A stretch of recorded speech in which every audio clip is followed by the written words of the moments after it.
So, talagang tumutulo yung ano. So ayan mga idol, ipapakita ko sa inyo yung pagpiga natin na hindi natin haluan ng tubig, no mga idol. So ayan. So ito, mayroon tayong yung kinayod natin na nyug. Ayan. Tapos mayroon na dito mga idol, oh. Yan, nakasalang na, nakasalpak na yung kinayod na nyug. Nilagay na natin sa pisnet.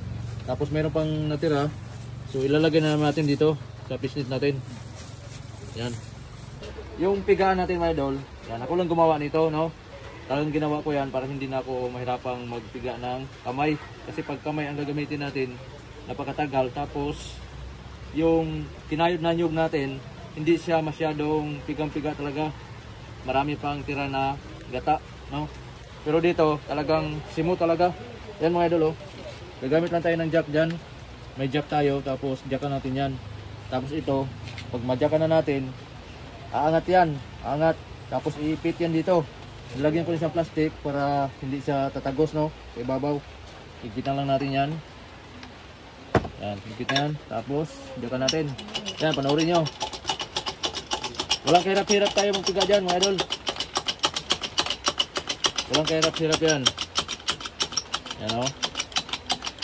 Kusang malabas yung gata natin, mga idol. Ayan, o. Napakagaling yan. O, napakadali. Diba? Talagang pigang-piga talaga siya. Yan yung sinasabi kong mga idol na yung gata natin, wala po siyang halong tubig. Yan. Purong-puro po na gata. Okay? Diba? Yan yung proseso sa pagpiga na yung gata, purong-puro. Okay? O. Pag mahigpit na yan, pag hindi mo na kayang idiinan yan, yung jack natin, ganyan, sagad na siya. Ibig sabihin sagad na. So hayaan lang natin muna yan na tumutulo. Kapag hindi na tumutulo, so mamaya makikita nyo, hayaan muna natin saglit. Okay mga idol, so wala na siyang tulo, no? So luwagan natin yung jack, luwagan natin yan. Okay? Kusang bababa yan. So simple bababa natin. Tapos kunin natin to. Ngayon dudublehin natin para pigain na naman natin ulit, isalang na naman natin siya ulit, salpak na naman natin siya ulit. Yan, dudublehin natin yan kasi may gata pa yan, marami pa yung gata mga idol. Diba? Okay, tapos higpitan na naman natin, higpit. Tapos siyempre jackan na naman natin siya para humigpit. Angat na naman siya. Yan. Oh, tingnan nyo, pasin nyo yung idol, oh. Yan. Marami pa siyang gata. Diba? Hindi natin makuha sa kamay yun. Kung gano'n, yung talagang ano, pag kamay-kamay lang yung gamit. Oh. Diba? Yan, oh. Kami pang tulong-tulo, oh. Okay? Yan mga idol, so kukunin na natin. Yan. Kasi pangalawang piga na siya.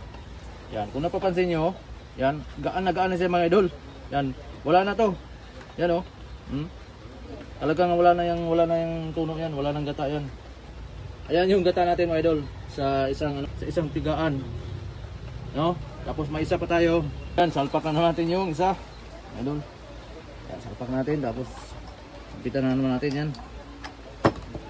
Simple. Oh, jackan na naman natin. Oh. Yan yung mga idol. Oh. Talagang tumutulo yung ano.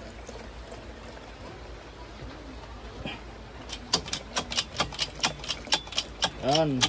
So, walang kapagod-pagod. Daming gata, oh. Diba? Puno yan mga idol.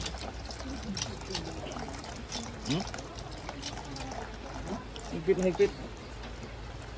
Yan. Yan, so ayan mga idol. Ito na yung purong-purong gata natin. Yan, so simple mga idol. Yan, oh. Purong-puro yan, walang halong tubig. Ito yung gagamitin natin sa ice cream. Yan.